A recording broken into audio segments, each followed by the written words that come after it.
Je ne peux plus être traitée du tout. Je ne peux plus avoir de soins, en fait. Et donc, du coup, ça arrive au bout de 9 ans de bataille. Et 9 ans, c'est long. Mais c'est ça de gagner. Oui, les soins palliatifs, bonjour.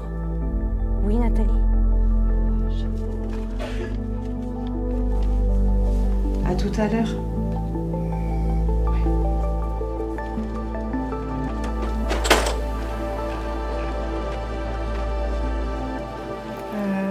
Pour info, chambre 5, ce week-end, on a fait une entrée. Monsieur qui est arrivé samedi soir vers 20h et qui est décédé à 23h30 le samedi soir. Soins palliatifs, Blandine, bonjour. Non, il n'est pas douloureux, on serait plutôt anxieux. La première fois que j'ai vu quelqu'un mourir, j'avais 17 ans. C'était dans mon premier travail. Ce qui m'a interpellée ce jour-là, c'est que j'ai senti dans le regard de la dame qu'elle attendait quelqu'un pour pas mourir seule. Donc là, il y a quelqu'un qui sonne, chambre 7. Cette sonnette-là, c'est quelqu'un qui a besoin rapidement. Je vais y aller. Où est-ce que ça fait mal? Je vous tire les hanches.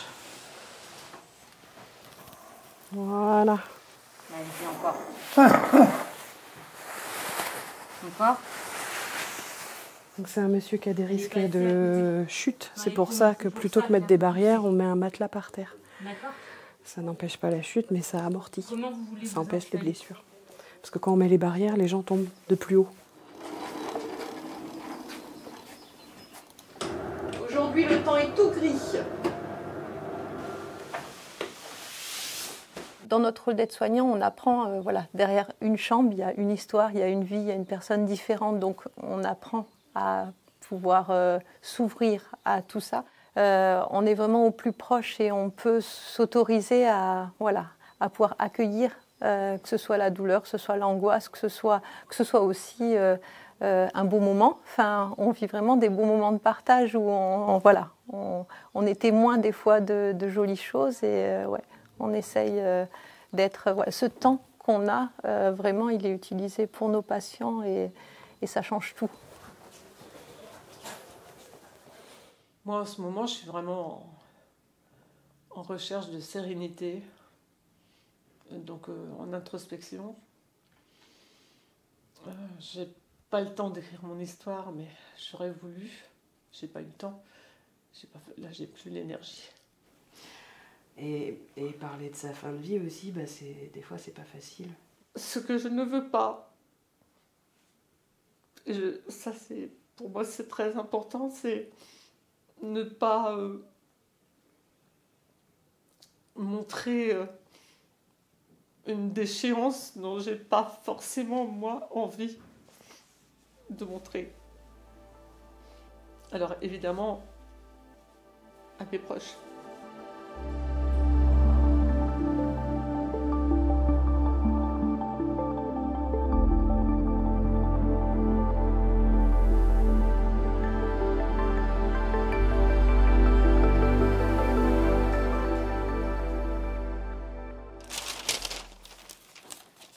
Dès que j'ai un moment, je suis à la page des obsèques et je regarde les noms parce qu'en général, je me rappelle des personnes qui ont été hospitalisées chez nous et puis qui sont décédées et je regarde s'ils parlent de nous. Et si c'est le cas, j'attends le lendemain, je prends ma paire de ciseaux et je découpe les obsèques. Et quand la personne décède, je complète un document au nom du directeur d'astreinte. Hein, je signe à la place du directeur d'astreinte pour que je sais quelles pompes funèbres prennent en charge le corps.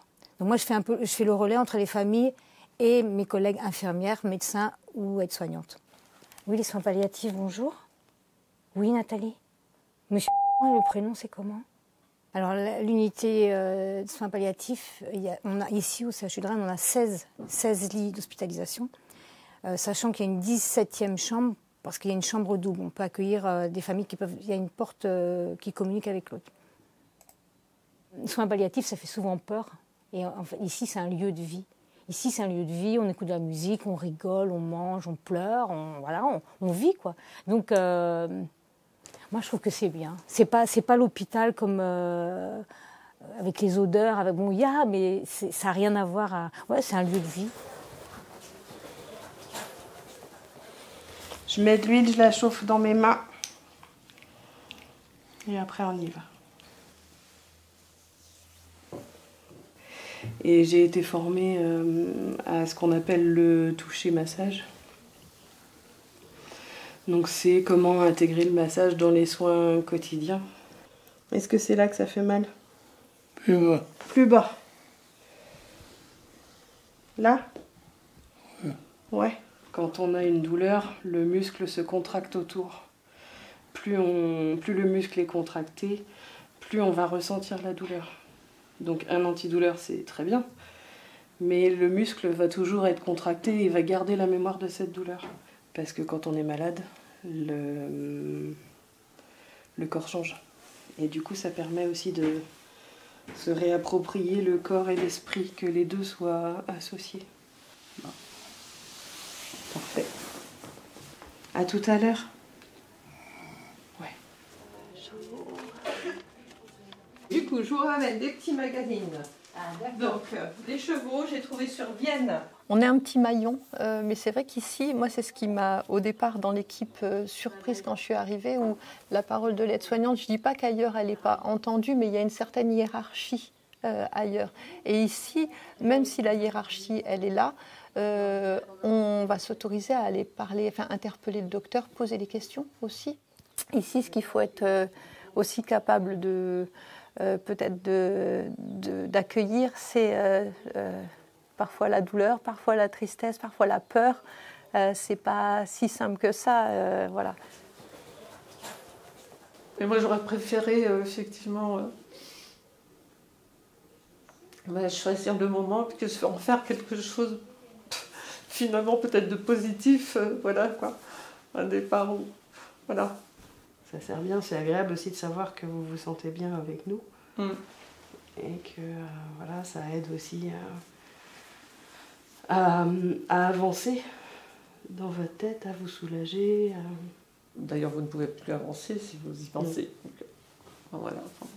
Moi, j'étais dans la vie, même avec la maladie. Je vous ai mis la poudre là. Vous avez mis les deux dedans? Oui. Ouf. Bah, j'aime pas et je suis partisan. Ah bah oui, quand c'est pas bon, faut que ça oui, passe. j'ai bien compris. Mais En fait, ça me surprend pas de vous.